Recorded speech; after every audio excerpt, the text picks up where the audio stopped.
Hi, and welcome to Sixcess Stories. We are your host, Kristina Gent. And Eric Ozarowski. And on this episode, we had the pleasure of speaking with Eddie Parodi. Eddie is a fractional sales leader. He has been with 6 Degrees for 1 year.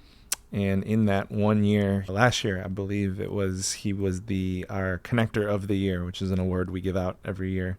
And he very much earned it in the first year of being a member. Yeah, he's a connector at heart. He's just such a great person. So if you don't know Eddie, definitely reach out to him. On this episode, we will get into the difference between sales and business development. Yeah, and I really appreciated the depth that we went to in this conversation with him. Him and I have talked about that in one of the groups. It came up, and I really just appreciated the nuance that we got to elaborate on with this, talking to him. Yeah. And then something else that really struck a chord, just because it's something that we believe so much in, is the importance of the words that we use.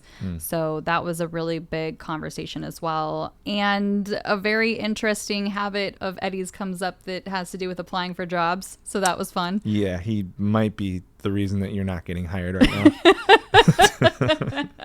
Watch out. He's coming for your jobs. And then, of course, we have our recap at the end of the episode as well. We get to dive in a little bit deeper. We were super interested to talk through some of the topics that came up on this one. Yeah, the deep dive is at the end is really just for us. It's an opportunity to expand on some of the stuff, some of the nuggets that showed up that we, in the flow of the conversation, we didn't get to highlight. So we've got some fun stuff to talk through. Absolutely. Please enjoy Sixcess Stories.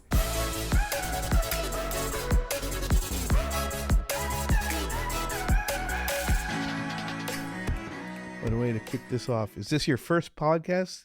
Second one. Second episode. Yeah, second one that we've done. Technically third, I guess, if we count what we just were doing. I guess as a check-in, it's Easter. It's Easter weekend. How would you describe your week so far in one word? Oh, well, actually, it's been somber, I guess. Somber. Yeah, I had a friend's son pass away, so it wasn't the best. I'm sorry. Yeah, no, thank you for that. Just the kid was a source of perennial just happiness and rambunctious. He was like Dennis the Menace on steroids. That's tough. Yeah, I think it makes it tougher because this week, for me at least, this week my wife's in Spain with my daughter. So I'm all alone. Oh, it's no. Okay. I had a good. Well, you're here with us.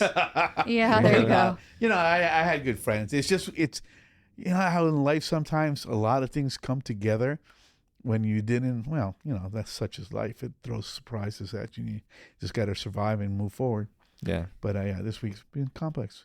I found that I wasn't able to focus as well as I usually did. Sure. And I'm kind of like I was down, but yeah. What can you do? Well, I mean, we appreciate you being here with us, and hopefully, I was looking forward to it. Yeah. Like I said, listen, you said it right. I'm with you guys. I was thinking about this the other day when you sent the email. I agreed, and then it showed up in my calendar again. And so the right calendar. We can go into that story later. But it's been a year since I met you. Yeah. April 11th, and I've got it marked now in my head. I was like, holy moly. I've been doing this for over a year now. I'm not a newbie, so I've passed that a year of survival as a small business, and I finally have contracts and everything else. But I started looking back on it, and I was like, wow, what a journey. I mean, just in 1 year, the amount of people I've met and the amount of people who I continue to see on an ongoing basis. Because, we all meet so many people in life, which is good. I'm never shy of making friends, but you want to have those meaningful relationships, or at least be of value to other people as well. Right. 100%. So that's been good as well. So yeah. Just to back up, Kristina, what's your one word for this week? Yeah, this week, I would say inspiring.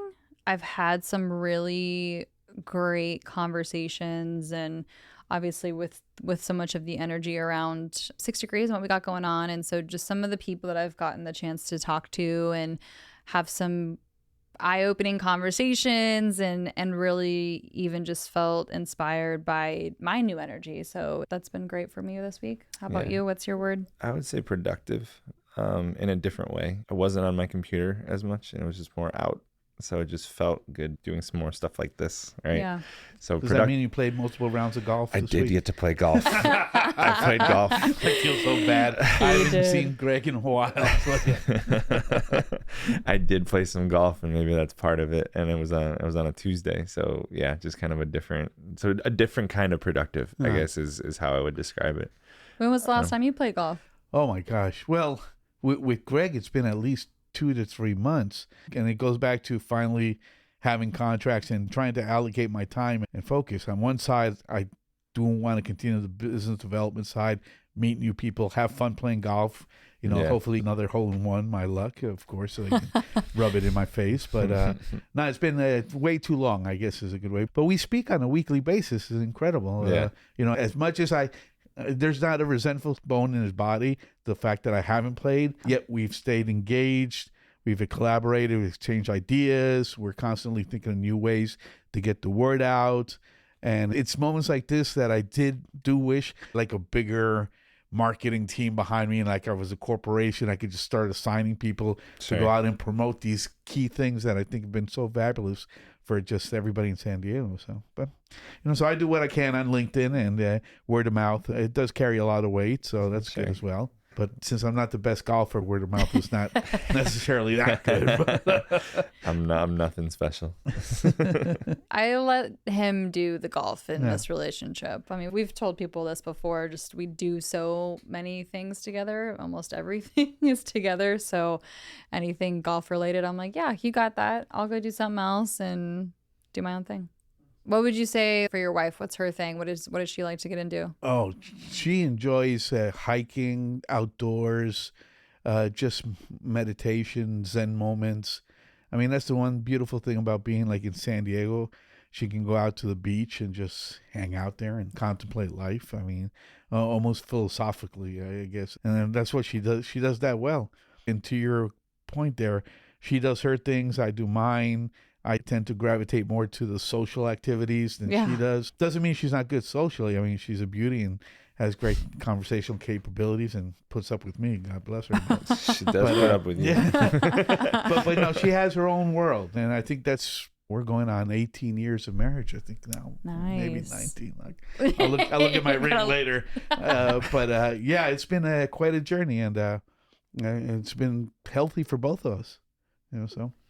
So you're a year into the business. How is that related to, I think, part of this kind of like the question around her having that space and giving her time as you being an entrepreneur and stepping out into this after the time that you spent with the history that you have. Obviously you have experience, right? But going out on your own and doing what you're talking about without having the support, having the stuff behind you. She's got the utmost confidence that I'll succeed. Yeah. And she supports me to the T. But it's not her. I mean, speaking honestly, it's not her thing.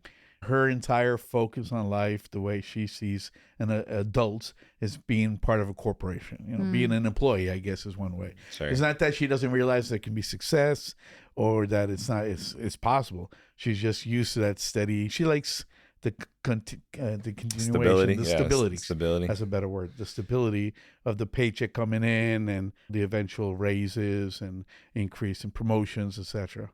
But and that's why I'm so happily surprised that, when I told her about I was going to do this, and as I executed upon it, no complaints, which is incredible. Yeah. Sorry. Not to be gender, but, women tend to complain sometimes. But, but no, she's really been supportive. And one thing she told me like a month ago, like shortly after Christmas, she's happy to see me happy again. Which means a lot. Do you feel that? Oh yeah. I mean, obviously there's pressure, there's the ongoing things, the drive to keep on succeeding. But as I tell all my corporate friends that continually fit either on social media, they follow me, it's like, I'm the happiest I've been in a long time. When did that shift for you in the last year? Probably when I got my first account. It's just that. And it wasn't that I was unhappy or haven't been in business with the academic background I have. I knew year one, no matter how good you are, even the best actors, and then the most successful ones, the cutest ones, the hottest ones, they've all been waiters or waitresses at some time. Sure. They've all had their 1 year or 2 years of having to put into work, etc. So it's the same business in general. So I knew it was going to be tough. It was going to be cash intensive. But once I hit that first contract, I was like, it's a validation that I can do what I think I can do, and I know I can do, and also that the market more or less is receiving this kind of, there's an opening in the market for it, because that's the worst thing. If you have a great idea, you have a great product or whatever, and the market's simply not interested. And that would be terrible, but fortunately it's not there. So yeah, so I'm happy. I may be a poor happy, but I'm happy. A poor happy. Yeah, it's been, quite a journey. Cash wise, the investment in marketing and going out. I mean, it's all fun and games, but it's coming out of somewhere. And Sure. Fortunately, I've been quite successful in the past, so I had a good cash reserve there. And then now it's building back up. Now year 2 is about paying down debt a little bit, and then just go on the road to profitability.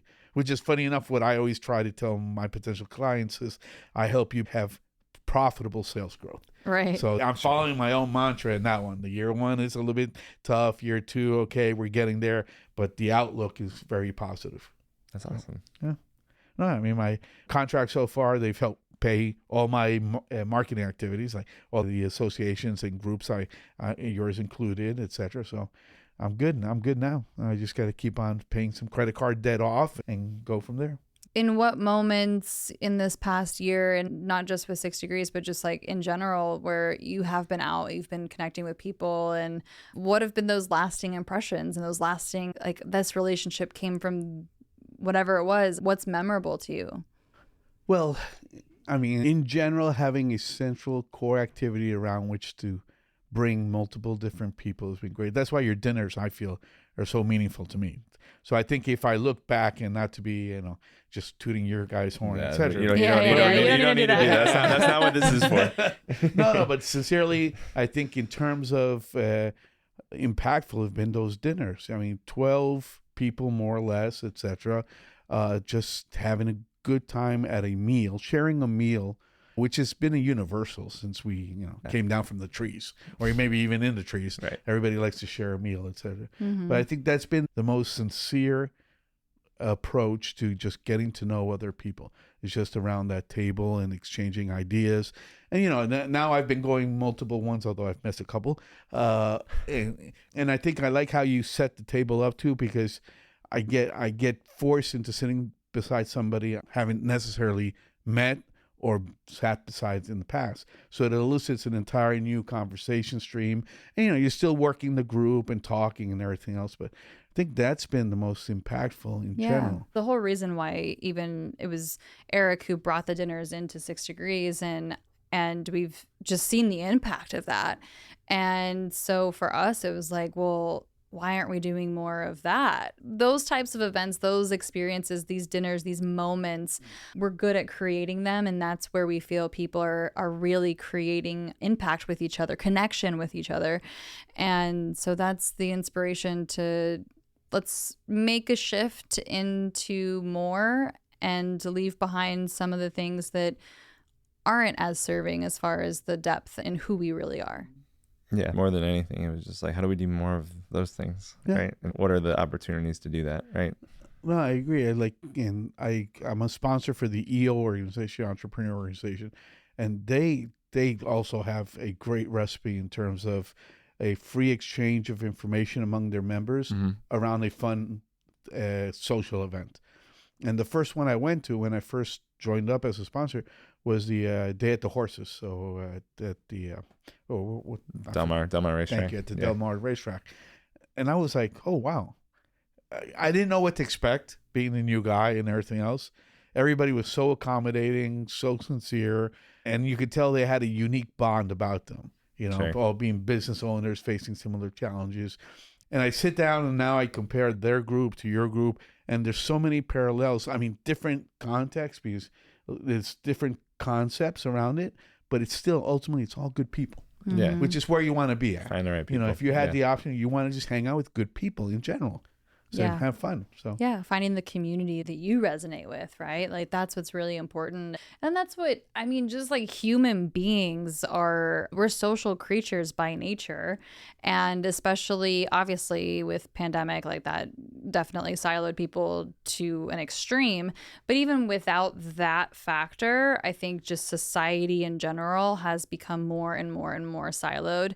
There's some people who are great at knowing their neighbors, most aren't, right? Like, I don't know how many of the people who are in my circle actually know their neighbors. And it's crazy. I mean, we used to, way back in the day, like, there would be whole entire families living in one home and, oh yeah, like, all, villages of people who were just, it was all community. And just the way that our world is just continued to silo people and be very individual. And so I think there's just a natural hunger for these types of communities and these types of environments and ways that I can relate to others. And it's what we need instinctually. I totally agree. And I grew up in that kind.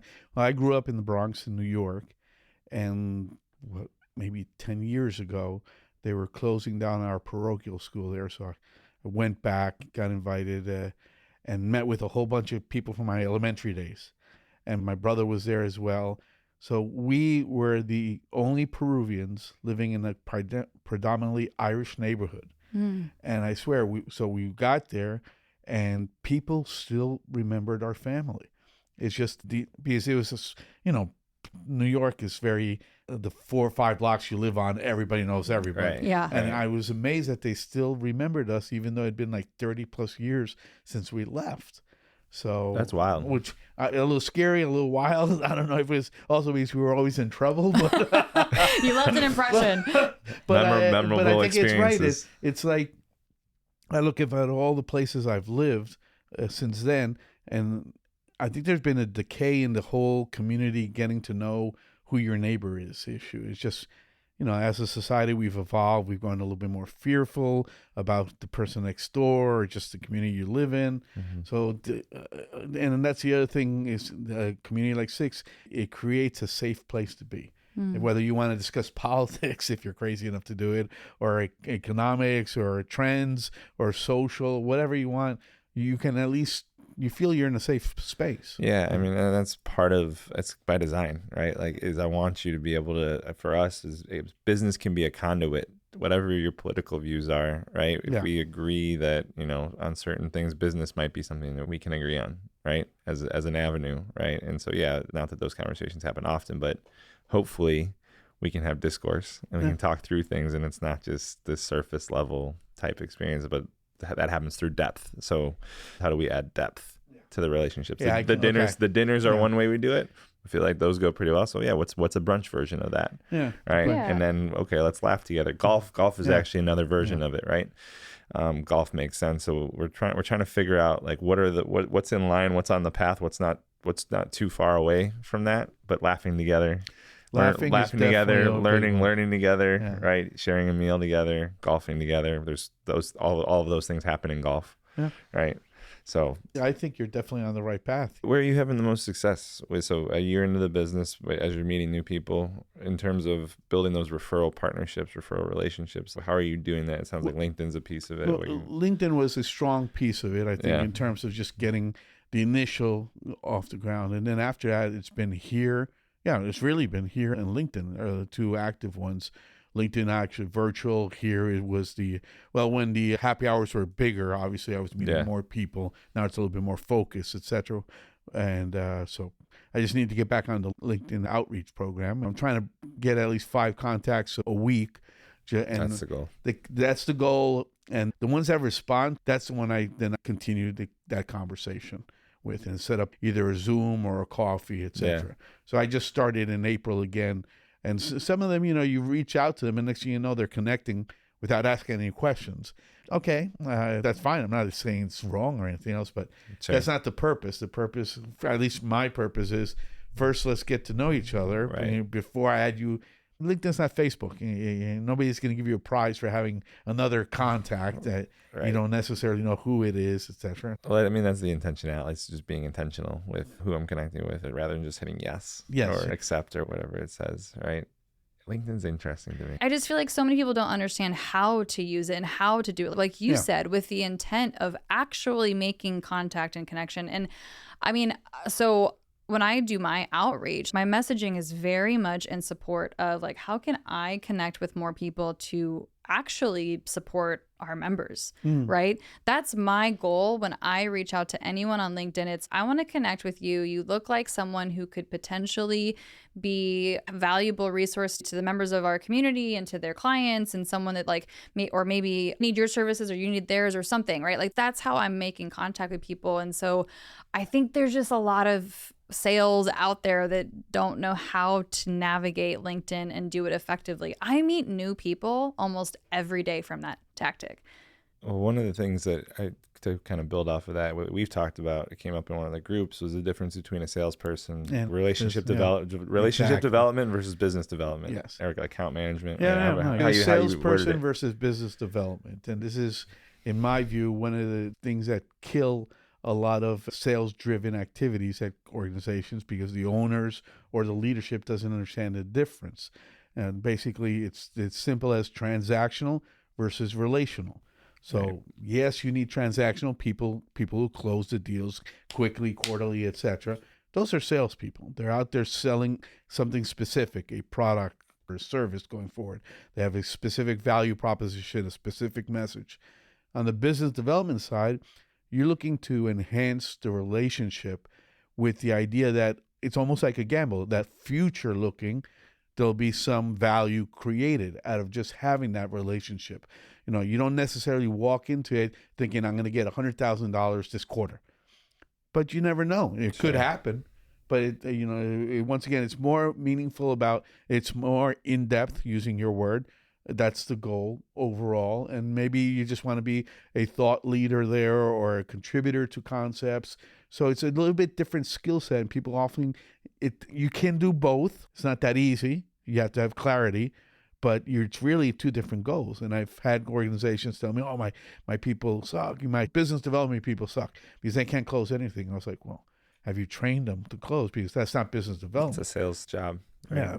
And I had a sales leader once who's very data driven tell me business development is just sales without a quota.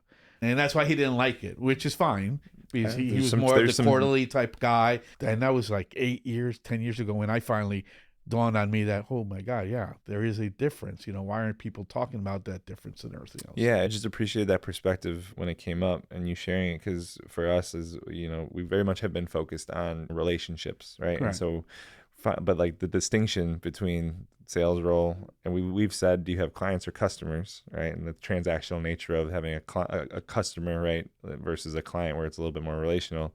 But actually the role, the job description under that position is, those are two different, if they're two different positions, Correct. Sales and biz dev, those jobs are actually different. And the closing part of a business development person, it's not actually a piece. I'm developing the relationship. I'm developing I'm keeping it alive, right? I'm keeping the relationship alive, rather than either starting it, because that's a skill set, or closing it and starting a new one, right? Like there's different levels to both of them. I think that if I'm looking back at a year ago when we met, that was a big differentiator. And I think I've mentioned this before, is like, I'd met with several other organizations and they were all seemed to be transactional. Even when the people I was talking to were like, okay, well, it's only $19.95 a month or whatever it was, Yeah. And I don't think we even talked about price at all. I don't think so. or what it would cost. And then later on, I think it came out to, yeah, we can break it out this way, etc. But the entire conversation was about how we serve other people and values. And so that is a classic relationship. You see where it goes. You're not trying to hard close anybody right now. If it comes forward, that's great. If it's later on, that's great. So yeah, those are key differentiators.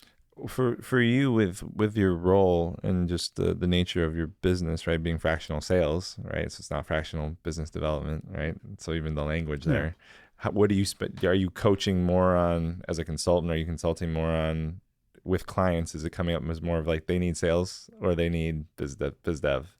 Oh, so no, and that's a good point, and it's always about introspection, because words do matter. And when you say fractional sales leader, then it becomes an issue. Okay, yeah, are you looking for the transactions or the the development. And really, on the fractional concept, being short-term gigs, and I've said this to clients, I've said, my goal is not to be on your payroll or even if as a contractor for more than a year. I mean, it just makes no sense in my words now. Will I milk a contract beyond a year? Of course. But that's not the ultimate goal. And that's what I tell people. If I'm on your board for more than a year, it's because I haven't resolved the original problem you brought me to resolve. Now, if new problems have arisen that extend that contract or you keep on growing, that's a different issue. Sure. But the things that my clients, I push them on is making sure that the metric, the KPI, is that I resolved the problem they brought me on board to do. And that's usually a transactional thing. Sure. So it's very specific on a deliverable, like we'll set up a CRM, the infrastructure, hire people, etc. Now, the clients I've had, for example, I'm working with a law firm, and they do need those two types of skill sets. They need both. Both. So one was transactional, and this is things that I identified coming in. Right. Because they knew they had a problem. They weren't sure what the problem is. They were having growth, but it was like all over the place also. Right. Yeah, not being tracked. And not being tracked. So one of the early things that we established was, listen, you've got two different sales processes that tie together to your growth. Number one is the transactional, the sales people, which in that category is called inside sales. These are the people who actually speak to clients, who see the billboards or the bus ads or Google, and they just need to be closed right there. They need to be signed up as clients. Right. And the other ones are the business development people, the people who go out and meet with other law firms, with chiropractors, with doctors. Strategic and partners. just create that ecosystem that supports the clients you on board. Because and let me clarify, obviously, this is a personal injury lawyer. So a personal injury lawyer wants to be able to serve his customer with the best possible service, and if you look at chiropractic, I mean, there's so many variations on quality out there, etc. And I've met some, and they're like, yeah, they see people every 10 minutes. And I don't see how you can bring value, to a neck strain in just 10 minutes. I mean, you must have some magic hands or something. I don't know. But so that's part of the BD effort on the law firm I'm working with, is finding the right guy, the ones that really care about the clients, that'll take the full 60 minutes or 45 minutes, whatever it may be, to actually attend. They'll write the records, they'll make the referrals, etc. So that's the BD side. So balancing those two, yeah, that's been a challenge, but it's a great challenge, one that I like. Yeah, no, I appreciate that frame, because I would consider like that's strategic partnerships, right? Yes. And business development for me, or relationship development, it's just in my brain, the way I've thought about it and the way we've approached it with some of the conversations is different than what you're saying. It's the same, it's just labeled differently for me. Well, and that's what you got to watch is, it goes back to the word I like that you say, depth. Understanding in the end what you're trying to accomplish, what's that job description, because the labels are all over the place. I mean, right. Just like fractional sales, right? For example. Right. And I constantly am bombarded by people who want to hire me as a fractional sales guy. Basically be an account manager, go out and sell stuff for them, but be a 1099 and just commission based, all that. It's like, that's not what I do. A fractional sales leader is actually leading teams or providing solutions to it. And I don't know if it's bad marketing on my side, or they're just not reading it, or it's the label that they're not used to. Like today I had, and that's going back to LinkedIn and the improper usage of it, in my view. I had a job offer today, out of the blue, but it was for a sales contract specialist at $35 an hour. And it's somebody basically who's going to review sales contracts and execute on that, etc. And I'm trying to think in my mind, what on my profile on LinkedIn pushed you? And I asked the guy that, what in my profile led you to believe that this position would be of interest to me? And you can come back and say, be arrogant, $35 an hour, I charge 300, whatever, Sure. But that's not the point. The point is trying to figure out, why is this guy coming to you? And it could be one of two things. It could be, number one, they're just doing blanket email blasts, etc., which is terrible to do in terms of LinkedIn, I think, in my view. Because especially if you have pride in your career, the first thing you say is, these guys are a bunch of idiots. The other potential, it could be, I put something on my LinkedIn profile that's something to believe that this is something I'm interested in doing. It's not that I'm not capable of doing it. It's just that I have no interest in doing it. So he hasn't responded yet, but we'll see.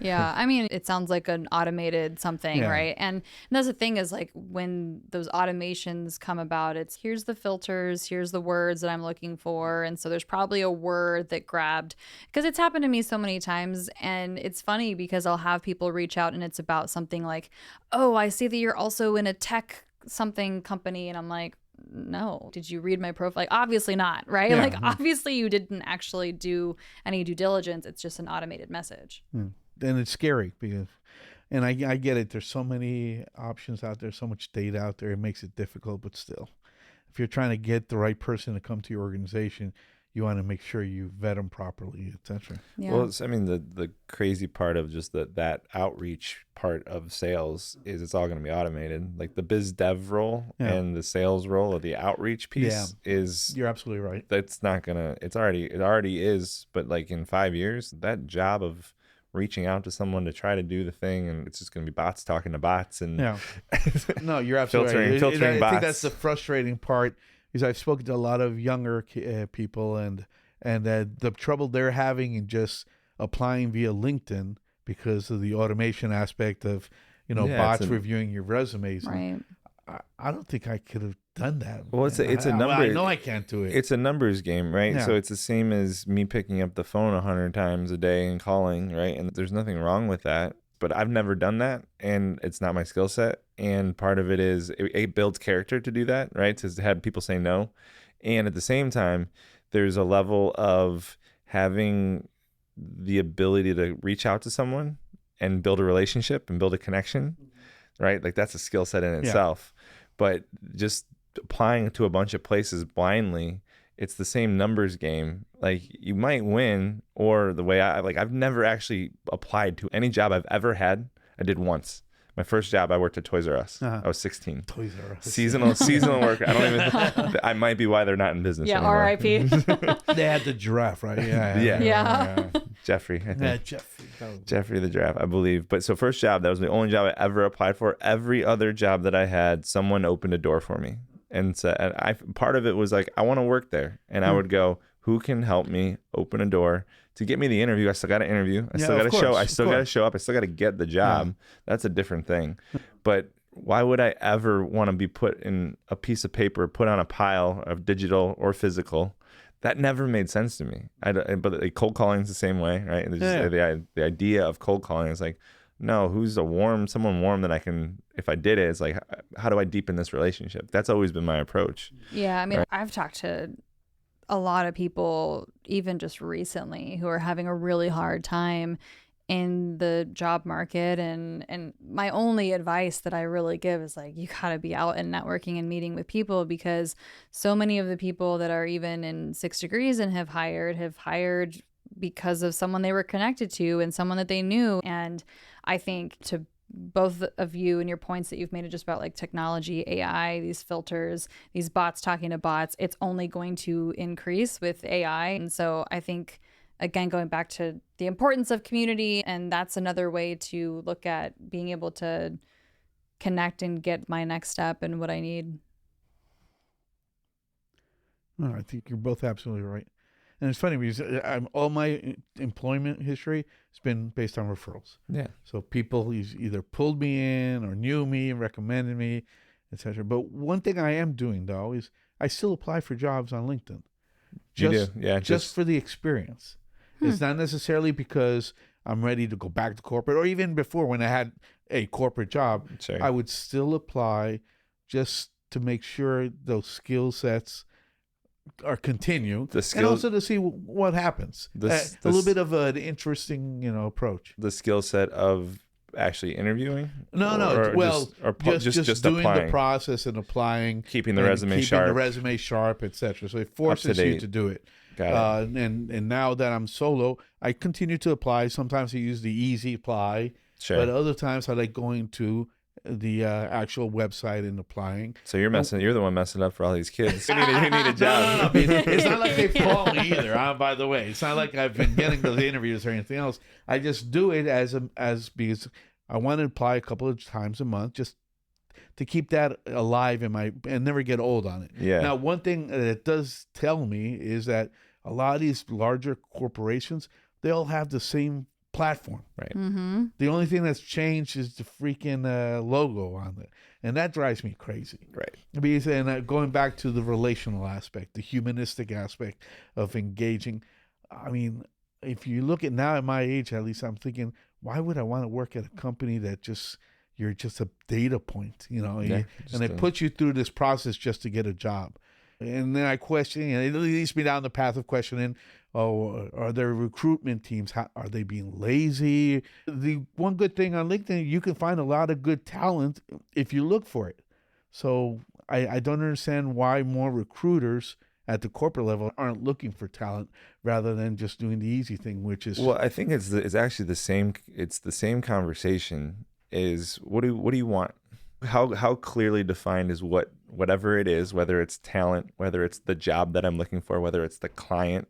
For us, we've done a lot of work on like, what's the bullseye? How clear is the bullseye? And the example, but it's the same. It's actually the same conversation. However you want to turn the lens and twist it around, right? It's hard. Agree. It's hard for us as humans, I think, sometimes to ask for what we want, to get really clear. Like if I'm a restaurant, as an example, if I say, well, everyone that eats is my potential customer, it's like, well, sure. Yeah. But everyone that eats in this 3-mile radius that loves this kind of food, the clear that I can get in that is going to be, I'm going to get the other stuff. I'm going to hit the target, right? But even for someone looking for a job, or even with what you're doing, you're kind of going through for keeping the practice sharp. Part of that I would challenge is like if you were applying to places that you really wanted, you might get some activity, and there might be a way to sharpen the interview skills or the other parts of it rather than just That's a good point. doing the practice, right? No, I totally agree. That's a very valid point. Well, right now, I don't want anybody. I know you don't. Yeah, I know. Even you sharing that, I was like, well, why are you doing that? No, now you got me concerned that I'm screwing somebody else No, over. you're not. You're not. I don't Well, think it sounds like you're not getting the calls, which is probably another thing too. Is like you're doing this work and you just said like, but I don't actually want it, which is probably why you're not getting any calls or any That next could steps be. or anything else, right? Because like, yeah, you're doing some practices, but you're not really like putting the energy into wanting the actual thing. My advice to anyone that's looking for jobs, and I just talked to someone recently who's a family friend at this point, daughter of someone that we know, and it was very much like, well, who do you want to work for? What's the list? What's the dream job? What's the wish list? I always think of like Pursuit of Happiness, if you saw the movie. Yeah, no, I have not. No, so there's a scene with Will Smith, but like he wants this job, right? And it's for whatever reason it's just stuck in my head. But like if I really want the job, I'm not just gonna send in an application and wait 2 weeks and get bummed out. It's like I'm gonna call people at the job. I'm gonna talk to people that work there.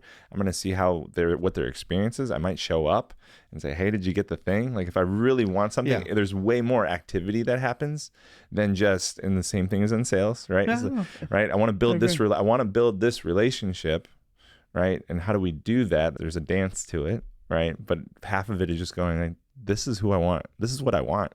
And getting really clear about what I want. It goes back to what you said. Yeah. You got to learn to network at an early stage. Just basically go to functions where the people from that company will attend, whatever it may be, etc. Yeah, and like you said, like showing up, right? Actions speak louder than words. And what is a resume? It's a piece of paper with words on it, right? So how can I show my action and actually do something? I mean, we've all heard those stories of a musician who's just sitting outside the recording studio and they're playing every single day until someone notices them and says like, okay, fine, I'm going to pull you in and we'll see what you got. I'm going to do this every day until I get it. And I'm going to get better. I read this recently and it was, I talked about that with someone the other day. So Richard Branson, do you know the story of how he started Virgin Air? No. There was an article recently about it. I think it was on LinkedIn. Since we're talking about LinkedIn, you can sponsor us. But basically, the thing with him was he wanted a jet. He wanted his own 747 or whatever the thing is. And so he called Boeing and he was basically like, "Hey, do you have any spare, just anything that's just sitting around?"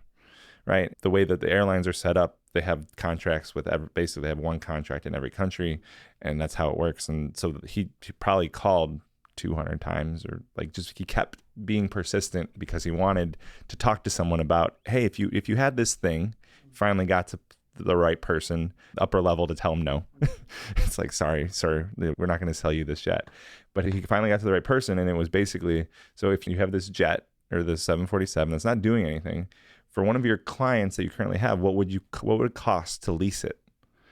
And so again, the persistence part, he finally had the conversation, and they're like, well, you're not a client, but if it was like, here's the number, $200,000 or a month or whatever it was. And because of that, he actually launched Virgin Air with zero money. So he figured out like, okay, that's how much it costs. And if I sell tickets to these flights that don't exist yet, I can actually fund it, fund the lease every month. And then now he has a jet, and then he can build a fleet. But it all started because he had an idea and he knew what he wanted. That's why I share that story more than anything. But it's really, when it's clear, I'm going to do more than just, all right, yeah, that one didn't work. All right, move on to the next one. Wow. He definitely built an empire. It's a business, and it's a business model, it's right? Definitely, yeah. So I'm curious for you with the clients that you're working with right now. If you think about like a bullseye, are they on the bullseye? Where do they fall on the dartboard of ideal clients for you? Well, I think they're the ideal clients for where I'm at in my evolutionary stage as a solopreneur, simply because of size overall, I think, and their revenue levels, etc. The ideal client tends to be on the higher end of revenue with more of a robust sales team. But once again, I'm learning as I go, which is a good place to be. And I'm in no rush to get to that level. It's like a 5-year business plan, basically. Yeah. And I knew year one was going to be about the business development, getting to understand, as I think I've told you before, getting to understand the San Diego market. How do people think here? Where's the business?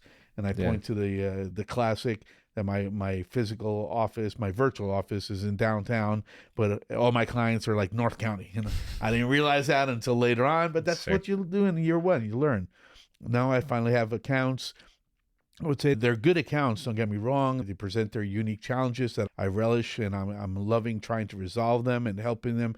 Great people as well. But if you look at an ideal client base, they don't actually have a major sales team.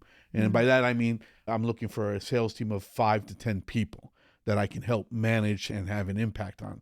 That's, I think, the next level of client that I'll get to at some point. 5 to 10. 5 to 10, more on the $5 million to $50 million in revenue. Yeah. I mean, like the law firm has that revenue, but it doesn't necessarily have the sales team built up. They don't need that many people. It's just a different business model, which is another thing that you start learning.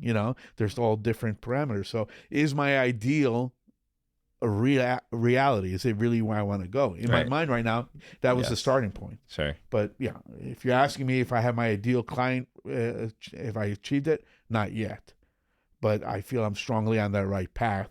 Yeah. And what I'm learning also is my ideal client may not be what I thought my ideal client was. And it goes back to, guys, the word I used before, I'm happy.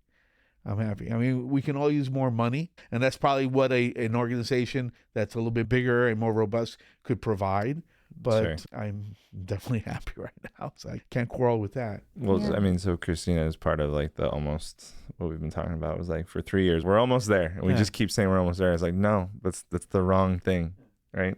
Yeah, I mean, it's part of just manifesting, or whatever I speak is what I'm putting out into existence. And so that is certainly how we've operated, and we've just kept saying like, oh yeah, we're almost there, we just got to get over this hump, we're so close. So by saying that, that's what we were for the whole time. We were just so close, instead of actually like, no, I'm here, I'm happy. So I love that that's where you're at. You're like, I'm happy, I'm living in happiness right now, right? And so that's you, it's real for you. And it's just part of our conversations lately of being able to say like, yeah, this is where we are, this is the presence, we're doing it now. I get, and you're right, because if you set down like a metric, I guess we've talked about 200 members is what you want. Okay, that gives you where to point towards. But is 200 members really going to make you happy or not? We don't know. I don't know. But I'm at the point where that's part of the journey. That's the beauty of it. Yeah. And at the same time, the market will evolve either way. Whatever goal we set, the market's going to evolve. And you got to run with it. Sometimes it'll come directly against whatever goal you set, Other times your goal will be way short of where the market could potentially take you. But if you're not able to adapt to that, then I think you're always going to be on the path of we're almost there, because the market evolves. You evolve as a person. Your product evolves as well. Your members are evolving.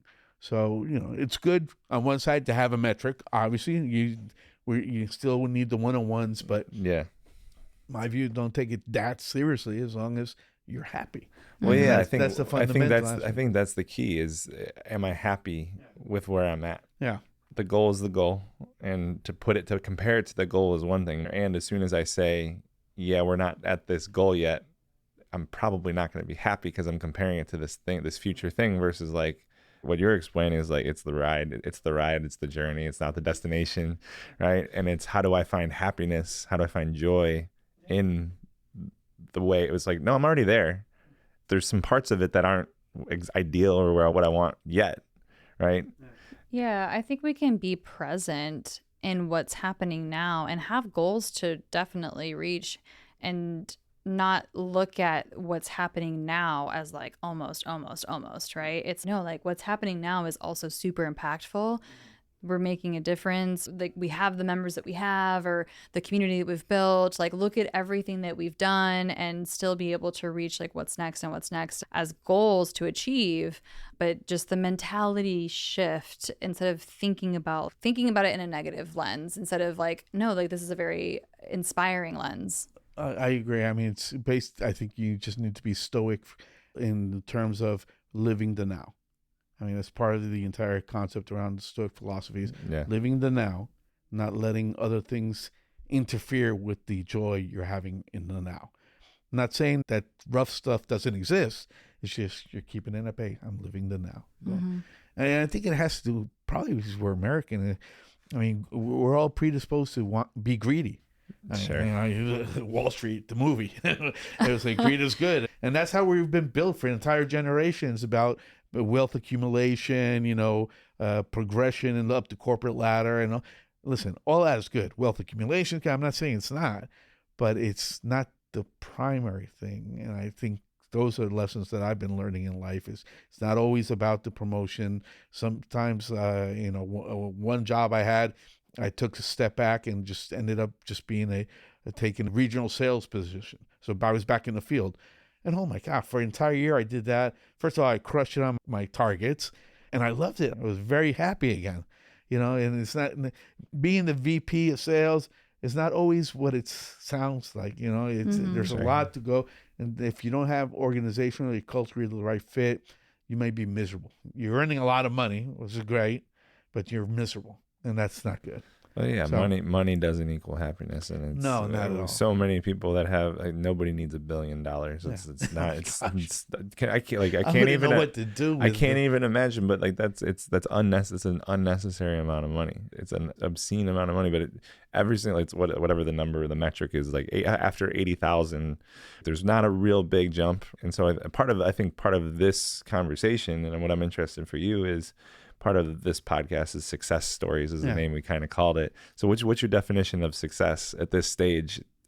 Well, for me, it was just achieving happiness. I mean, I was definitely being in a spiritual place where I can smile and just smile. Just Smiling is waking up with a smile, success. Waking up with a desire to help, to serve, and not stressed out about things that don't matter.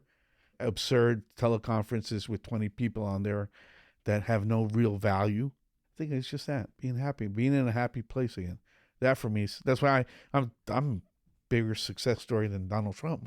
I think. There you go. I'm happy. So, I love it. But it's just one of those. In my mind, that's where I peg myself. Yeah. So everything else is the journey. I mean, I'm having a hell of a ride. I'm just discovering new things. In my life, had I thought I'd be working with a lawyer, of all things, and the joy I've gotten in the, and we all disparage lawyers. Obviously, it's so easy, but when I sat, now that I've been there multiple months, and I see the good at least this lawyer in particular does. Sure. Everybody's different, but he actually cares about his clients. There's nothing wrong with making money and the percentages, that, the other, but he's like a bulldog in fighting for what his clients deserve. And then if you look at his client base, which tend to be, the not so well educated, more of the Hispanic community, sometimes not even first generation Americans, I can see how them getting into an awkward situation like a traffic accident can be so daunting. I mean, there's so many things, the hospital visits, this. So being able to have somebody who actually cares about you, I mean, that's awesome. Yeah. It's very Christian of him. It's very, it's just everything. I thought, and I never thought I'd be in that position to have such happiness in working with a lawyer. Shout out to all our lawyers. There you go. We love you. I mean, that situation, right, would be daunting even for myself, who doesn't have a language barrier or anything else, right? So I can't even imagine. So having someone that will go to battle for you is so important, and having that kind of support, right? Well, having that client. That's the type of client we've experienced it with our members, like you, right? Is like when we have the right people, I'm extra motivated you need sales. Let's get you sales, or whatever the version of sales is, right? I'm sure that makes it easier to go to work for him, with him, partner with him, and figure out, how do I help you be better at what you're great at? And I'll give you another example. I know I've talked about the lawyer to death, but my newest account is with a government services contractor. They're focused on food services, so basically meals, etc. He approached me. I met him through EO as well, so it was great. And we talked, and he appreciated that I had experience in the government contracting arena in the marketplace, and I've been helping him out. But as I, once again, engage and do things, his people are just awesome. He has one contract, which is to feed the homeless for the city, the county, to feed the homeless. And when I went to his kitchen, was up in National City, met the kitchen manager and everything else. And she is such a beautiful soul. Because I was there thinking business, okay, how many meals and the cost of this, that. And her focus was like, no, we need to put the kindness and the humanity into our meals, because we're helping people that don't have food. They don't have an easy place to get a meal. I mean, it was all about that whole service. I mean, it was very emotional for me, because business sometimes gets too focused on the numbers and everything else, and we forget it's about the humanity of it too. That was inspirational. I was like, oh man, I want this guy to succeed. I want him to grow the business, because if he can take that and feed more and more people with that level of dedication into serving and being human about it, what a great story. The guy is awesome. He's a Navy vet, etc., and he's been successful for 5 years, and now he just wants to take it to the next level. He wants to scale the business, which is kind of why I come in. But when, like I said, that moment there, I was like, I'm so appreciative to have the opportunity to serve him, to help him with some of my experience, and now it's a constant battle for me to justify myself, because I want to give value. Right. I don't want to just get money. And I told the guy, if you ever feel I've stopped bringing you value, hey, we're all adults here, just let me know, and that's fine. I'll still help you in any way I can, but that's how I feel about so much of 6 Degrees, is like, I hope I'm giving you value, and if it's not, please, and that story, I could hear you get a little choked up, but just talking about it. I appreciate you sharing it. It reminded me, so I worked at second job. First job was Toys R Us. Second job was I worked in a hospital kitchen. And speaking of smiling, my interview question, first real kind of going through an interview, first time at Toys R Us was like a group interview, and it was kind of BS. My boss ran the department, and the question she asked me, she was like, so why should I hire you? And I don't know, 16, 17. I'm like, well, Karen, I think I can make you smile every day. And she would literally, every time I saw her, she'd be like, Eric, I'm not smiling. That's beautiful. Why are you here? That's beautiful that they remember that. She remembered that, yeah. That's part of why I got the job. And I was like, that's not the right answer to that question, I guess. Like, it's like I'm kind of projecting something that's like, well, but I was just like, I think I can make you smile. It was a 16 innocent answer to the question. I share that story more tied to the food, like having that job. We had someone in that ran the chef of the hospital for that department. he ran it with such love and care for he's like, the people that we are taking care of are sick. Their family, the people that are eating this food are sitting next to the bed of someone that's been here for a while. And we're not serving them hospital food, right? We are nurturing humans that need it more than anyone else. And so I distinctly remember this moment where so much of a cafeteria is kind of like, just throw it on the plate. And he's like, no, bring the plate to the food, right? Don't bring the food to the plate, right? And put it on with care, because this is really important, right? And, it's a hospital and we're gonna do the best we can. But it was, it was such again, 16, like, to learn that lesson about having someone that has passionate about, sees the bigger picture of the impact. But rather that's the than, right lesson to teach a kid at that age. It's not just about the money and, how to do this and the percentages. It's about, ultimately, the business transactions are about serving other people. There's nothing wrong with making money off of it, but it's about serving other people, your fellow neighbors, your fellow human citizens, whatever you want to call it. And there's businesses and there's people that are super successful. Like, by the outside, again, I don't know the happiness level, but we can do ones and zeros and we can make a ton of money and scale the thing and sell it and flip it. And that's a way to do it too. And there's an opportunity for us in this business. It sounds like for you, I want to really help the people that I really want to help. Yeah, exactly. Right? That are actually making a difference or moving the needle in a way that is making an impact. Because it's easier for me to help you, right? It's for someone like you that cares, and I know you care, and how passionate you are about what you do. Because sales is the lifeblood of any business, right? Oh, yeah. So, definitely. There's fundamentals there beyond just the emotional, the relational, etc. Sales is the lifeblood. It brings in the money, etc. It's all about how you structure it and everything else. But none of that, you still need, and this is why I also believe so firmly in that whole value proposition for a company. Is you need a simple way to describe the value you bring overall, and that's the passion. What do you do? What are you passionate about? And it's not an easy thing, because people mistake this with jingles, and it's not a jingle. It's something it's not a meaningful indeed. Yeah, it's not a tagline. It's not something you definitely, like, it's not a McDonald's commercial or anything. So what do you really believe in? Why are you a lawyer? Why do you do what you're doing? And it takes some while and it's the best when you have a group of employees and you pose that question to them. Then everybody's got a different answer, and then something is right and wrong, because at least nobody's an automaton and just giving a regurgitating. But at the same time, as long as there's a common theme there, they're on the right track. They're just not enunciating it properly. But if they're hugely divergent, then that's a leadership issue. It's an opportunity to get everyone on the same page, right? So when I hear you say value prop, I think purpose, right? For us is our purpose. Mm-hmm. Like, why does our company exist, right? Why are we here? What is the why behind, like? And so I think the why piece and purpose kind of like it gets a little muddy, where people are like, well, I'm a dad, like your dad, right? My why is my kids.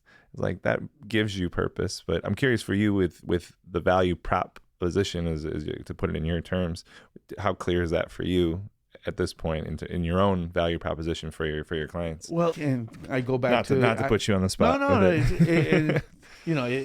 This job is meaningless if I'm not constantly challenging myself with what I state. And that's the one thing I have found. I keep on saying things like value proposition, but then I always, in my mind, as I was saying it, I'm thinking, holy moly, Eddie, are you clear on your value proposition? And the answer is no. The honest answer is no, because it's shifted. I think there's key words I'm clear on. One is serve. Yeah. The other is a profitable growth. So I'm kind of in that, and I tend to message it around that. Sure. And then the other clarity for me is that I'm not just a consultant, because it drives me crazy when people say I'm a consultant. And it goes back to the words.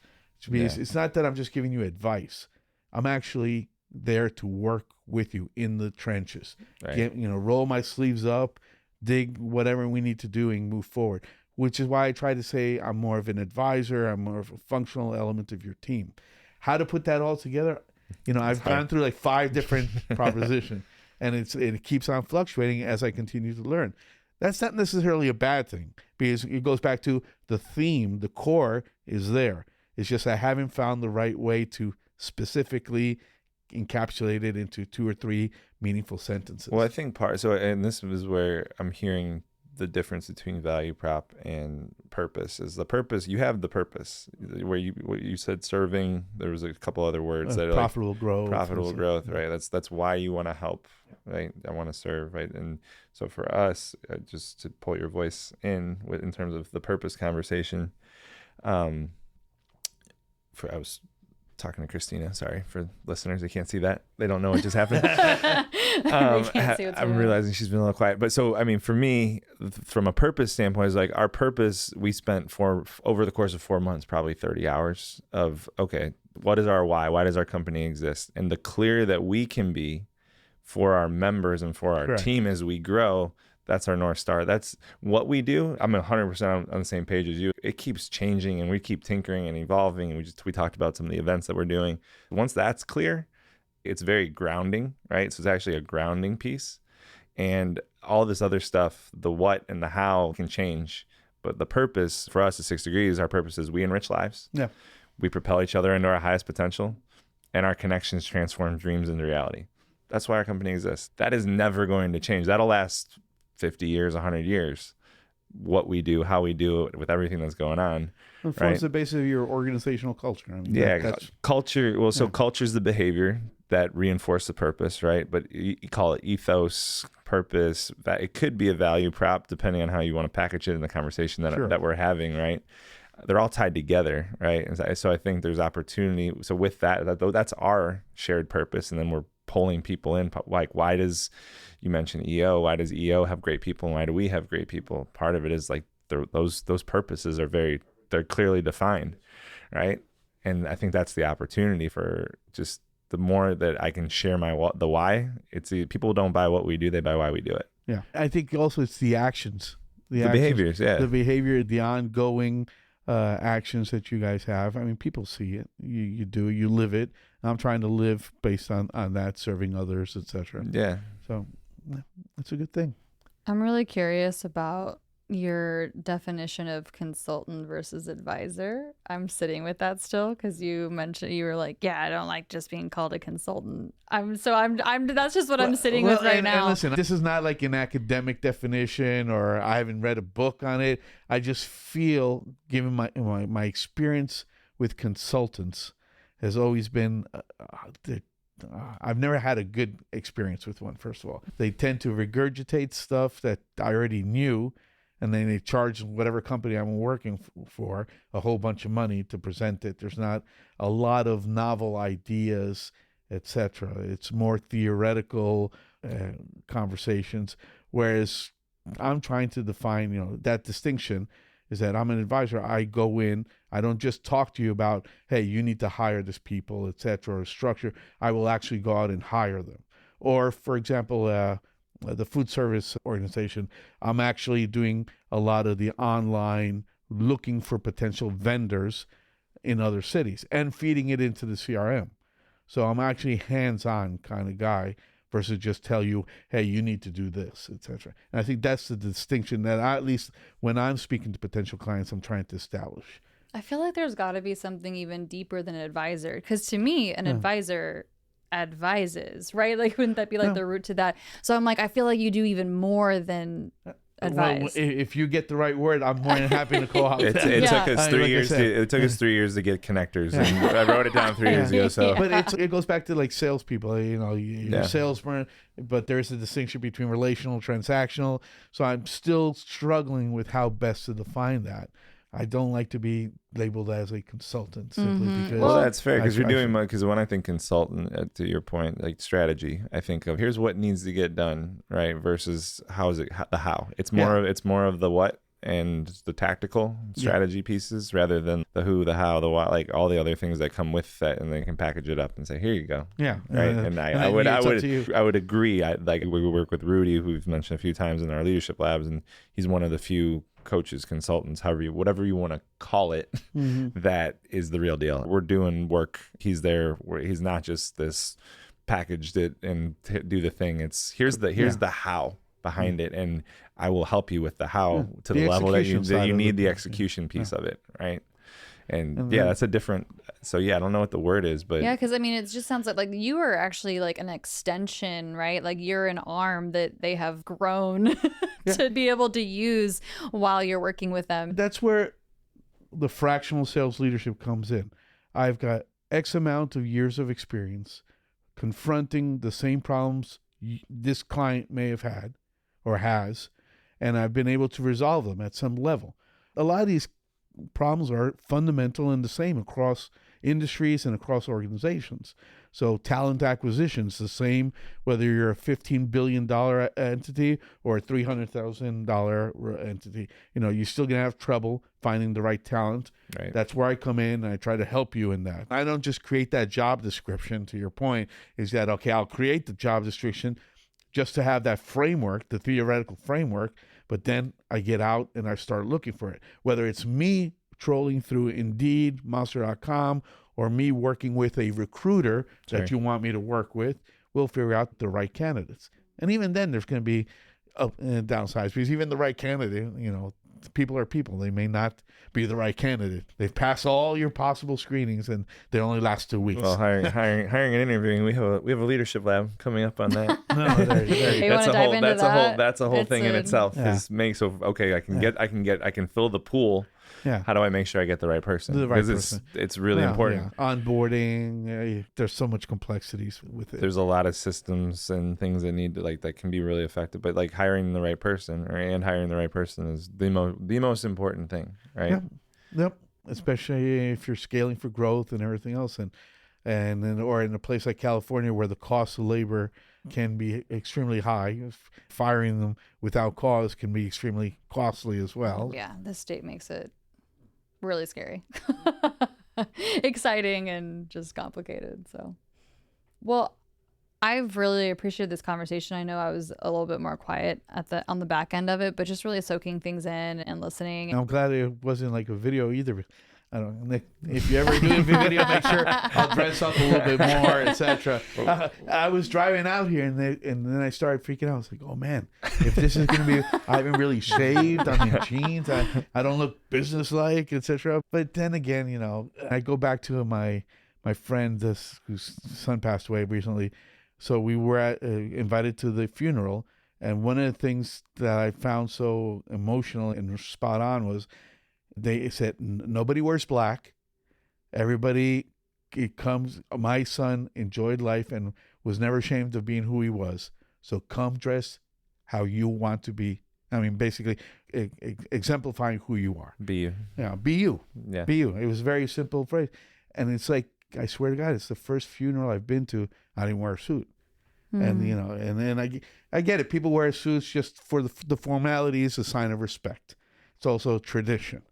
But this was the first one. I had different color boots on, my jeans, and a pink shirt, and my jacket. That's how I like to dress. I mean, it's both business casual and date night and everything. Yeah. A little Yeah. bit. We've seen you. We've seen you out at a dinner before. Well, But I found that be you. I mean, Yeah. and it was just very meaningful. do you have it mapped out in your will or something for your kids of this is how I want my funeral to go? Oh no, but yes and no. It's not in the will, but I've clearly told them. My wife has this ongoing joke that whatever you do, die quickly so I can get money fast. So That's love. yeah, you say in classics, I'm definitely worth more dead than alive because of health insurance and everything else. But now, what I've told her clearly is whenever I do pass away, it's a celebration of life. Yeah. But it's got to have a lot of drinks, single malt and everything else. I definitely want to get cremated, Buddhist style, and I want to be just chucked into the ocean down in Peru. We had a favorite beach where we went to, and that's where. And it's got to be a party. It's got to be 80s music. Okay. That's what we grew out with. And everybody's just got to have a good time and remember the stupid shit we did when we were young and old. And we continue to do. Yeah. So yeah, I'm gonna have fun wherever I'm at. So. Yeah, wherever. I know. I'm Well, I at. know you are. That's why I like to keep you around. Oh, thank you. I gave Eric a pretty tall order for if I go first. Yeah, I have to organize a Viking funeral. Do you know? Oh, Are you nice. familiar? I need to be in some type of boat So you can be a that gets like Valkyrie and go. and it gets let off into the waters and then Oh, the whole flaming arrow? and light me Nice. up on the I water. gotta Like find it I have needs to to find be. an archer. You don't want to do that. Unless you had like the Nerf little one. Well, hey, listen, that's not an easy shot to take. You know, No. if the boat's in movement and everything else. Yeah, they But- better get it on the But first try. that's high praise, high honor. Hey, I like I that. want to go out in style, and I was like, no, that's it's- pretty badass. It is badass. I've always Where did respected. you even get that idea? I mean, it's on all kinds of Viking movies and all. You better put it in know, writing. It's not in writing right now. Game of so. Thrones. But can you do that in California? That's the question. Now, you might have to go over to Arizona or, Let's find or somewhere. just cross the border and do a quick. Gotta find something. Once it's, I mean, yeah. Once You I'm need out there, permits in like, California for the fire and everything else. yeah. Just as a reinforcement, what's one word you would use to summarize the time together? Or Oh. a sentence or a word. It doesn't have to be a word. I'm going to steal your word, depth. Depth. Happiness and depth. Yeah. Happiness and depth. I think very appropriate. Yeah. Yeah, I feel. And I appreciate it because it's really raised my spirits. Yeah. After a good. crappy week. So yeah. I love that. I'm glad. Vulnerability. I mean, I appreciate you for opening up and being real. That's part of the humanness, just being able to share that more and share who you are as a person. thank you. You guys are better than Catholic priests. I feel like I've confessed already. I'm good to go. They'll let me back in Yes. church now. Yes, that's what I want. For me, it's perspective. So I just really appreciate your perspective and just the perspective, both of your perspectives, but just some of the ways that you're framing some of the value proposition, biz dev versus sales, like some of the stuff is, I think it's helpful to have different lenses to look at things. And so I'm sitting with that and then also perspective on just life of it's quick.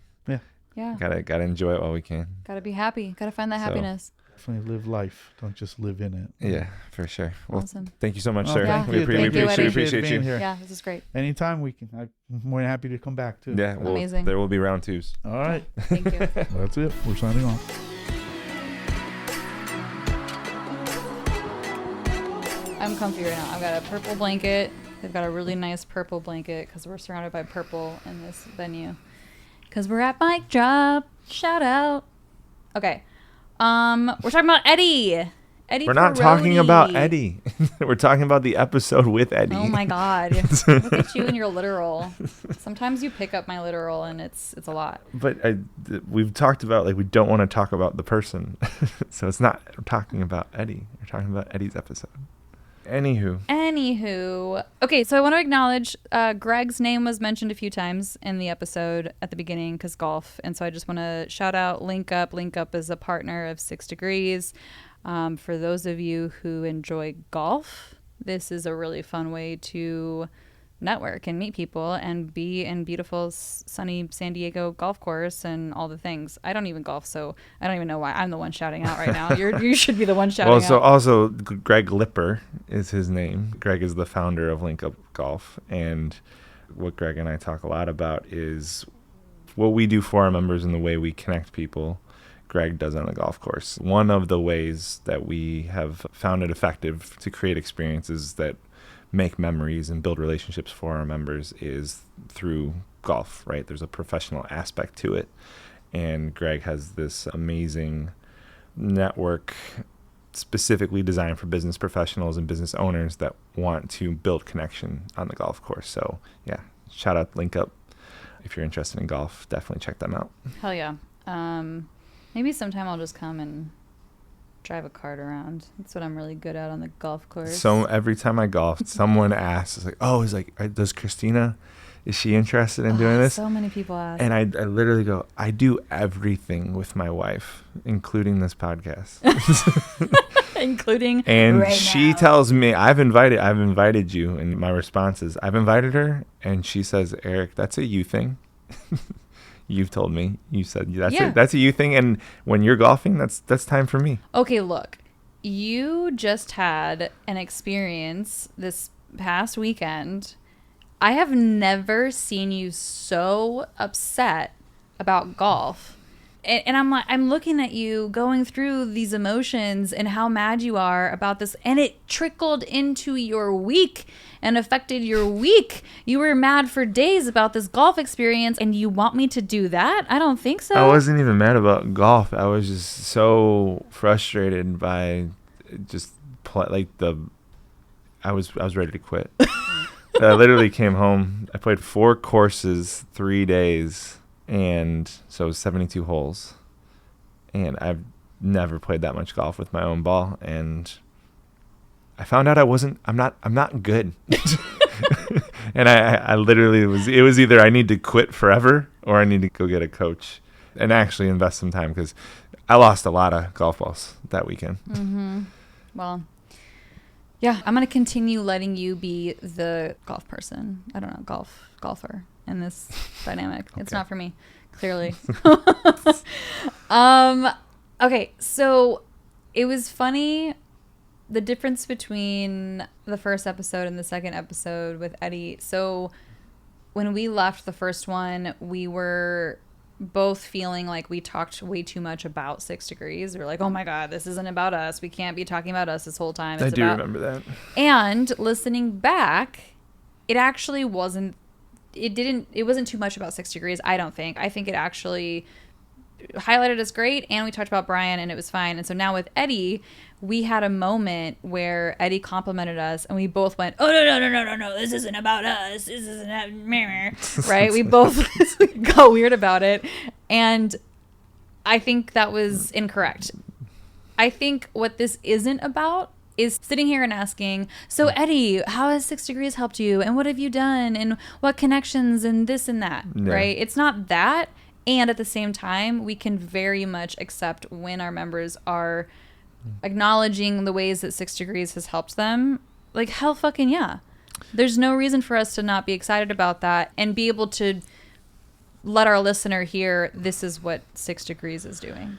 Sure. Yeah. I think we probably swung a little hard on that. Like when I reheard that part of, I know the moment you're talking about. And I get the same feeling when I'm in a group, and one of the stretches and appreciations, like we're part of the groups that we do, we have this appreciation section, or what's a win, or what's a win for you or your business, or what's an appreciation you have about the group or the 6 Degrees community. And when we're in the room and it's just like, well, Eric and Kristina did this, and we kind of get showered with it. It's nice, and I want it to be more about the group. Well, okay, so a couple of interesting things there. One, I have a hard time accepting compliments. I struggle with it, and so that is one of those moments where I'm starting to feel uncomfortable. And so yeah, I could go to therapy and dive into all that. But so 2, we are modeling connection and the power of connection and connecting the dots as much as we possibly can. So naturally, we are creating a lot of introductions for others.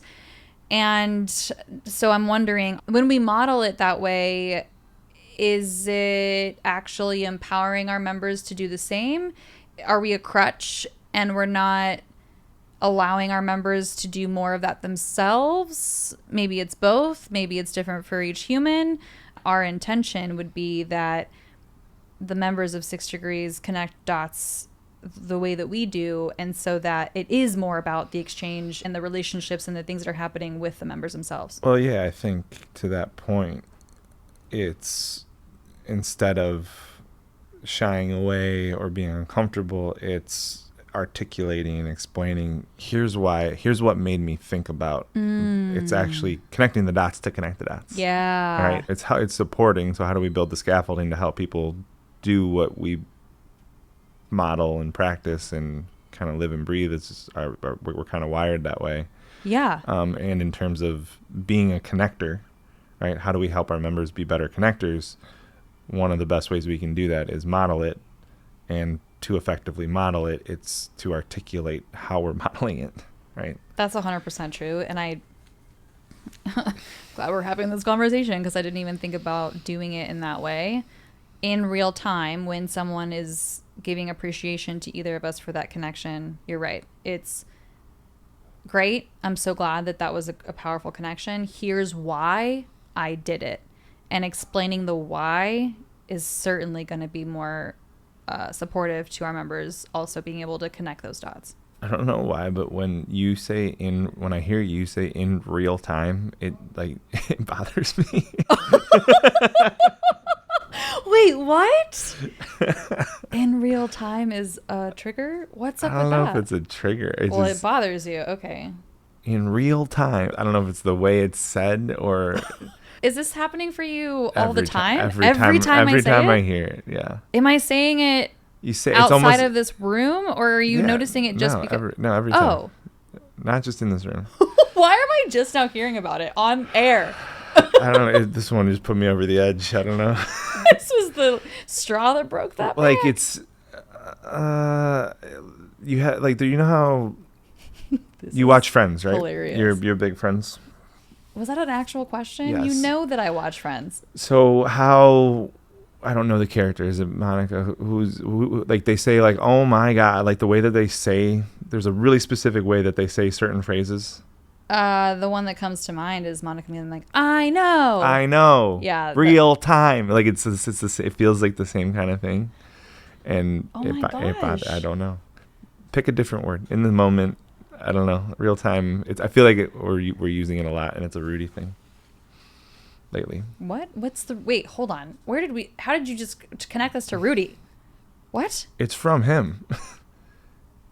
In real time? In real time. Is from him? 1,000% that's Rudy language. What a concept. I love it so much. In real, it's just the way it's said, and I think we say it a lot. And we say it a lot? I think we both do. I okay, do. Okay, because so far, up until this point, you have been making this a me thing. I say it less because when I hear it from you, I don't like how it sounds. It's like a reminder to be like, okay, what the fuck? I'm not going to say that. I don't know. Anyways, I didn't mean to sidetrack it. It's just... God damn it. Okay, well, that's something that's just going to be on my mind for forever. Okay, great. Thank you. It's not bad. It's just... Well, it's apparently very annoying to you, so noted. I did not say annoying. I said it bothers me. Okay, that is a different word. Well, so... And it's kind of the same. Well, but so think about the mirror part of it bothering me. It's something about... It's the reflection of that for me. Sure, it's about... It's nothing to do with you. Because you mentioned that you also say it, so hearing me say it reminds you that you've said it. Oh, is that how I sound when I say it? Okay. In real time. Oh my God. I'm not going to be able to unhear it now. I'm going to replay all these episodes and hear it. Great. Okay. In real time when you replay it. Shut up. Again, great word. There's nothing wrong with it. It's just... Okay. So I do have a fact check, and I actually did some research. So in this episode, I was exaggerating, and I said that from my LinkedIn outreach, I am meeting people daily. That's what I said. Mm-hmm. So actual numbers from the start of this year, so starting from January, I have scheduled about 90 appointments from LinkedIn. Mm-hmm. I have had only 4 no-shows from that. So I thought that was really interesting. So basically, let's round up. It's 100 people that you've scheduled calls with, and 4 of them, so 4% no call, no show. Yeah, that's actually... Well, some of them weren't no call, no show. Actually, no, they kind of did. Either way, I've only missed 4 of that, that's pretty impressive, I think. Yeah, and the date being relevant, not relevant, but we're basically halfway through the year at this point. Whenever this comes out, we're halfway through 2025. Sure. So only 4 no-shows. We've actually gained a couple of new partnerships out of it, so that's fucking awesome. Yeah, that's cool. Yeah, and it's, we'll hopefully start to see how those are shaping up in a matter of just a couple of weeks, and so that's just really exciting that we've gained a couple partners from that. And that's specifically LinkedIn. Yeah, this is specifically to LinkedIn. It's specifically I mean, essentially cold outreach, I guess, but I honestly feel like my messaging is so vital to the amount of people that are actually saying, I've just said actually way too many times. It's so vital to the amount of people who are saying yes to me. And my intentions when I am reaching out to people on LinkedIn is not, I want you to join 6 Degrees. That is not my intention. I actually, fuck. I Watch Kristina struggle in real time. It's really fun for you. It's great. It is. So, my intentions. My intentions when I reach out to somebody on LinkedIn is really, truly to understand how I can connect those dots, right? Connect dots of maybe this person is the right ingredient right now in this moment to like one of our members who needs something right now, or one of their clients who needs something right now, or vice versa, right? So that's the way that I am approaching reaching out. One of our members talked about her approach in connecting with others, and it was I want to have a learning interview, basically. I don't remember what she called it, but it was more about I want to be able to learn from you and Discovery something was the... Sure. Either way, it wasn't about can I figure out how to do business with you?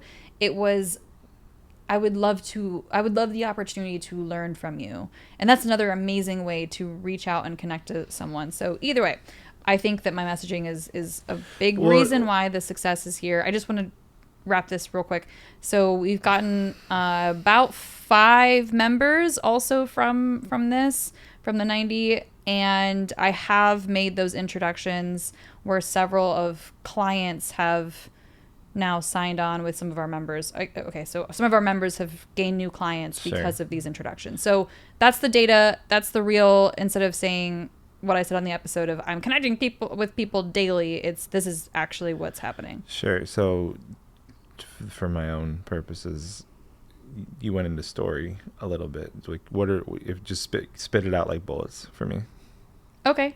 So about 90 appointments, only about 4 of those being no call, no show, 2 new partners for 6 Degrees, 5 plus members, and I don't know the exact number of clients who have signed on with our members, but there have been several appreciations given to us because of those introductions. Got it. So all coming from, you talked about the approach being, I think you might be someone that would benefit from knowing the members of our community in either as a potential client, fight one way or the other, right? It's like kind of a two-way street approach to... That's not the actual verbiage that I use. That's my intention when I'm reaching out.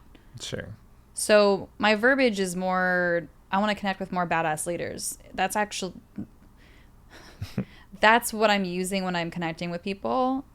And the response is great because people know that it's real. Sure. Or they feel that it's real, I guess, because they're saying yes to my invitation. Sure. Yeah, I mean, those numbers are... It's interesting to have the exact numbers like that. And it's obviously worked. So you're doing something, right? From an outreach standpoint. Yes. Okay. In the last 2 episodes, it has come up multiple times. People have such a hard time asking for what they want. You and I have had this conversation with several members lately, and even amongst the 2 of us. Mm-hmm. Why is this so damn hard to ask for what we want? All I think about is the Notebook. God damn it, what do you want? Do you have a theory, or are you just asking me? I don't know that I have a theory.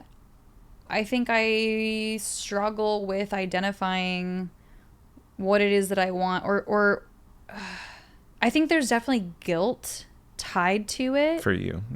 For me. Yeah, for you. Yes. I asked, do you have a theory? I guess, do you have a theory why it's hard for you? I think there's guilt tied to it. I've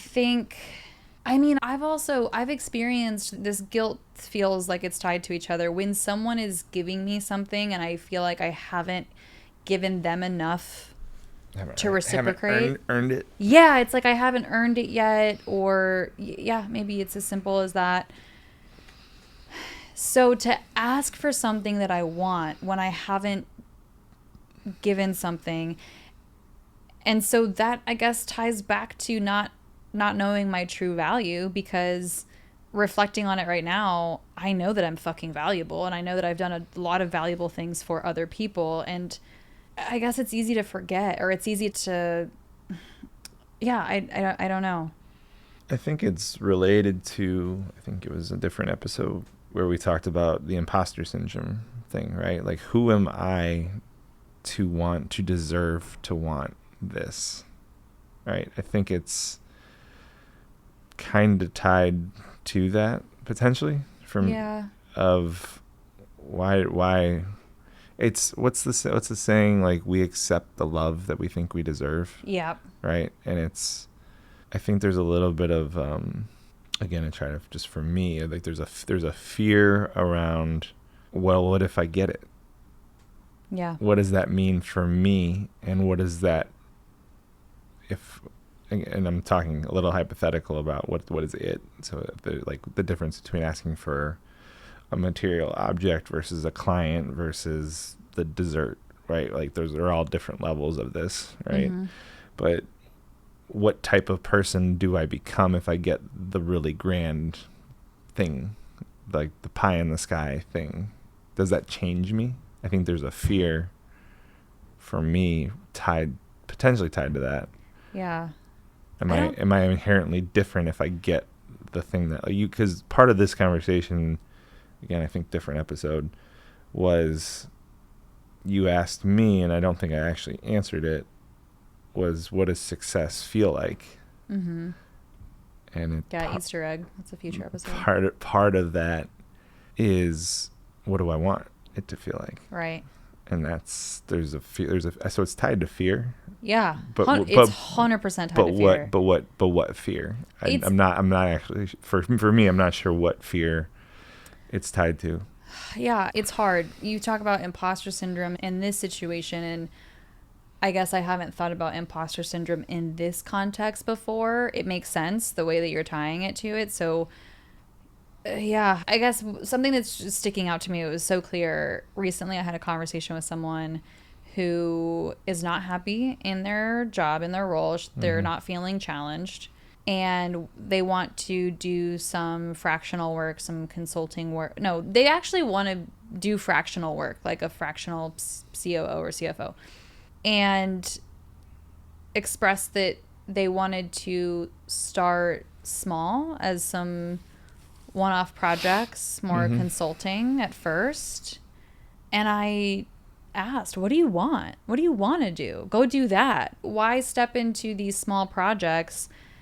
The experience is already there. There's years and years of experience at this company that they already have.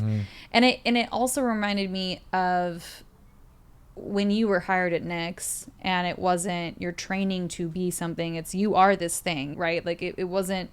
Yeah, I'm a CMO in training, right? Versus I'm the marketing director that I'm going to get promoted to be a CEO later. Right. CMO later, excuse me. So then I just started digging. And this is a conversation that you and I have been, this is a question we've been asking so many of our members lately.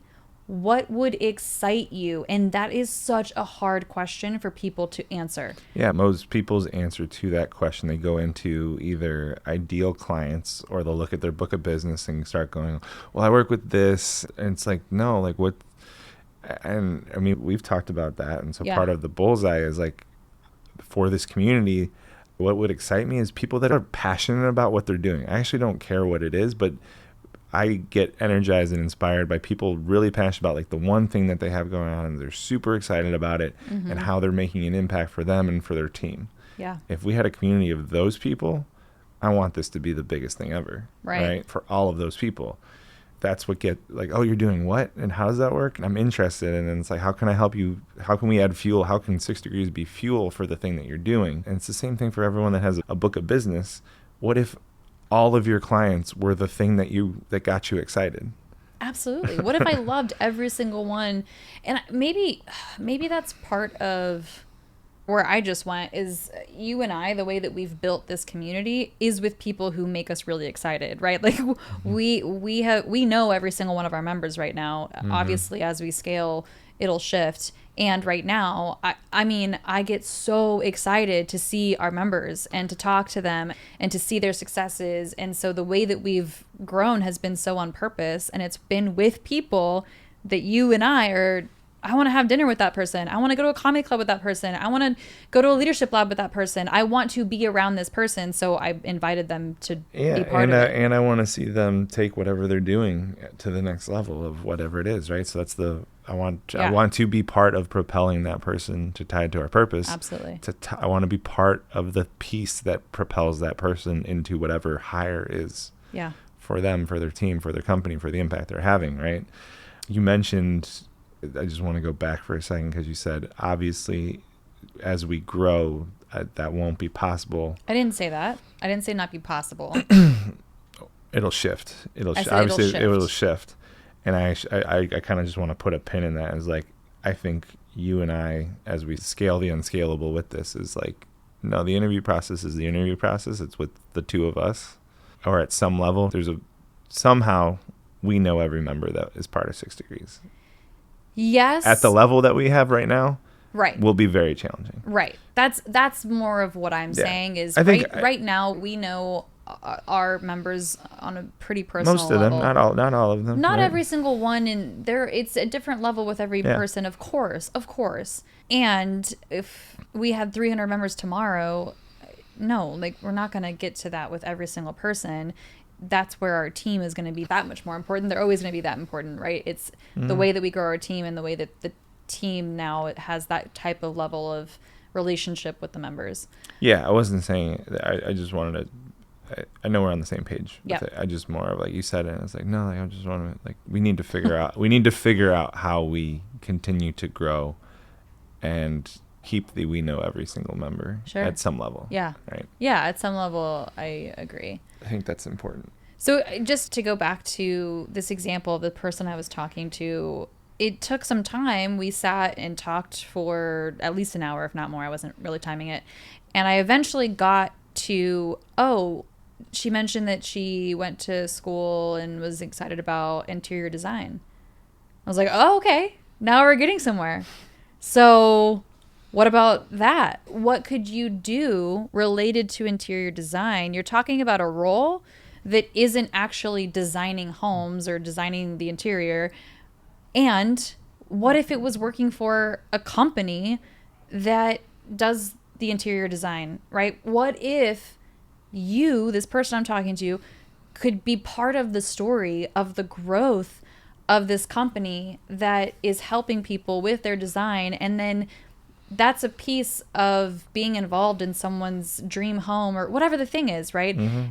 And then that person starts to light up, right? And then that person starts to wonder. And I get an email on the Monday after we had that conversation on Friday, and they said, I was thinking about this all weekend. Thank you so much for that conversation, right?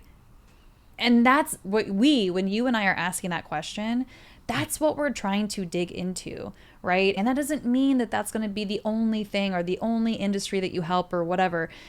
But how can we get to, I am so fucking excited to wake up and have this client or these clients or these members or this person in my life, and I get to be part of their journey. Because that's what you and I are experiencing it, and it's amazing. Yeah, and I think there's a lot of people that have built their business that way, not just in our community, but with that approach of, it's who do I want to surround myself with? Who am I excited to go see? If I'm, and we've talked about this multiple times at, maybe not us, but in the groups. Pretty sure Seth Godin, but show me your clients and I'll show you your future, right? Mm-hmm. I get to pick them. I get to pick what I say yes to. Yeah. Right? And I get to pick what I say no to. But if I say yes to people that don't excite me, that when the phone rings and I'm like, oh, I don't want to talk to this person, right? If I have a whole book of business that's that, I mean, you can make a bunch of money. Yeah. It's possible to do, and you can have it, like there are successful businesses that exist out there But I think specifically like freelancers, solopreneurs, smaller teams is the opportunities to surround yourself with people that excite you. Bigger corporations, there's more bandwidth, there's more scalability components to it, but specifically smaller companies it's so simple. And back to your original question is like, so yeah, why is it so hard for me to say I'm excited about this or I want this? I actually don't know what the fear is. Yeah. Right? Because even it's the pigeonhole. I'm afraid of, I don't want to be pigeonholed. I don't want to only be this thing and the only thing that people think about. And it's like, okay.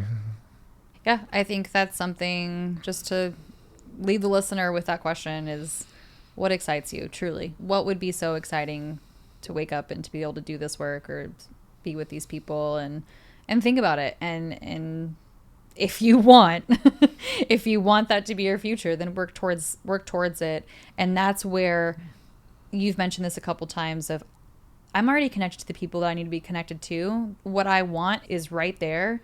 And being part of community, being part of this network and just any network is tapping the people who are next to or who can open that door. Yeah, I'll rephrase that a little bit just to make it a little bit clearer. But I have all the resources. Anything that I possibly could want or need is actually available to me. I've met the people that can open the doors to do whatever the thing is. Part of it is what do I want and getting really clear and being willing to ask for what I want. The second part is who's the person that can help me open the door, and how do I come from a place of we have a relationship and it's not out of the blue or not this sales pitch ass type thing, right? Where it's genuine. And I think we underestimate how many people that we have in our lives that would gladly help us if we just asked the right question and said, this is what I want. Here's why I want this thing, and be able to articulate that. For you and me, there's so many people. True. If we were specific. Yeah. Right? Yeah. So we need to also practice what we preach with it. But right? I was gonna say whatever the our own medicine. Take a dose of our own. Yeah. So it is a really good question because it's actually fun, not funny, haha, but funny, ironic to ask that question, Kristina, what do you want? And have someone actually not answer the question. Mm-hmm. We tend to, my experience is that we've seen so many people avoid that question. Yeah. And I don't know what it is for everyone, and I don't 100% know for me. We talked about it a little bit. Right. Here, it's something that we also actively work through. So yeah, we are, it's a wrap on this one, and we'll catch you next time. Put her there, bub. Put her there, bub.